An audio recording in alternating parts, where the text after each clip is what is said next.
حضور صلی اللہ علیہ وآلہ وسلم کے ظاہری وصال کے بعد سیدنا بلال رضی اللہ عنہ مدینہ کی گلیوں میں یہ کہتے پھرتے کہ لوگو، تم نے کہیں رسول اللہ صلی اللہ علیہ وآلہ وسلم کو دیکھا ہے تو مجھے بھی دکھا دو۔ پھر کہنے لگے کہ اب مدینہ میں میرا رہنا دشوار ہے اور شام کے شہر حلب میں چلے گئے۔ تقریباً 6 ماہ بعد آپ صلی اللہ علیہ وسلم کی خواب میں زیارت نصیب ہوئی تو آپ صلی اللہ علیہ وآلہ وسلم فرما رہے تھے: اے بلال، یہ کیا بے وفائی ہے؟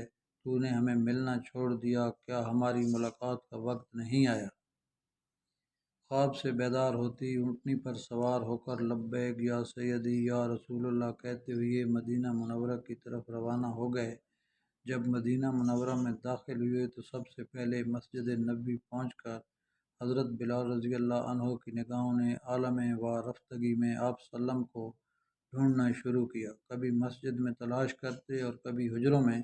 جب کہیں نہ پایا تو آپ صلی اللہ علیہ وسلم کی قبر انور پر سر رکھ کر رونا شروع کر دیا اور عرض کیا: یا رسول اللہ، آپ نے فرمایا تھا کہ آ کر مل جاؤ، غلام حلب سے بہر ملاقات حاضر ہوا ہے۔ یہ کہا اور بے ہوش ہو کر مزار پر انور کے پاس گر پڑے۔ کافی دیر بعد ہوش آیا۔ اتنے میں سارے مدینے میں یہ خبر پھیل گئی کہ مؤذن رسول حضرت بلال رضی اللہ عنہ آ گئے ہیں۔ مدینہ طیبہ کے بوڑھے جوان، مرد، عورتیں اور بچے اکٹھے ہو کر عرض کرنے لگے کہ بلال، ایک دفعہ وہ اذان سنا دو جو محبوب صلی اللہ علیہ وسلم کے زمانے میں سناتے تھے۔ آپ رضی اللہ عنہ نے فرمایا: میں معذرت خواہ ہوں، کیونکہ میں جب اذان پڑھتا تھا تو اشہد ان محمد الرسول اللہ کہتے وقت آپ صلی اللہ علیہ وآلہ وسلم کی زیارت سے مشرف ہوتا اور آپ صلی اللہ علیہ وآلہ وسلم کے دیدار سے اپنی آنکھوں کو ٹھنڈک پہنچاتا تھا۔ اب یہ الفاظ ادا کرتے ہوئے کسے دیکھوں گا؟ بعض صحابہ کرام نے مشورہ دیا کہ حسنین کریمین رضی اللہ عنہما سے سفارش کروائی جائے، جب وہ حضرت بلال کو اذان دینے کے لیے کہیں گے تو وہ انکار نہ کر سکیں گے۔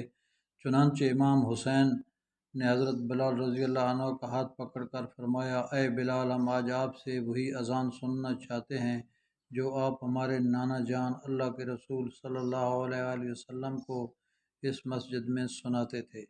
اب حضرت بلال رضی اللہ عنہ کو انکار کا یارانہ نہ تھا، لہٰذا اسی مقام پر کھڑے ہو کر اذان دی جہاں حضور صلی اللہ علیہ وسلم کی ظاہری حیات میں دیا کرتے تھے۔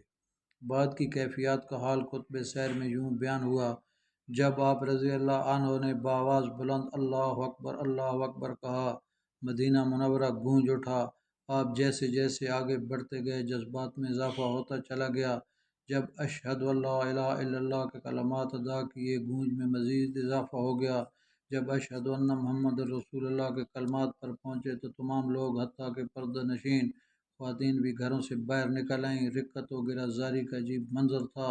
لوگوں نے کہا: رسول اللہ صلی اللہ علیہ وسلم تشریف لے آئے ہیں۔ آپ صلی اللہ علیہ وسلم کے وصال کے بعد مدینہ منورہ میں اس دن سے زیادہ رونے والے مرد و زن نہیں دیکھے گئے۔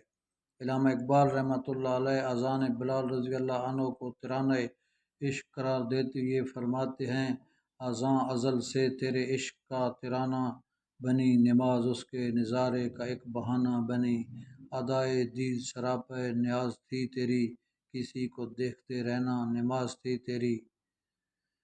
سبحان اللہ۔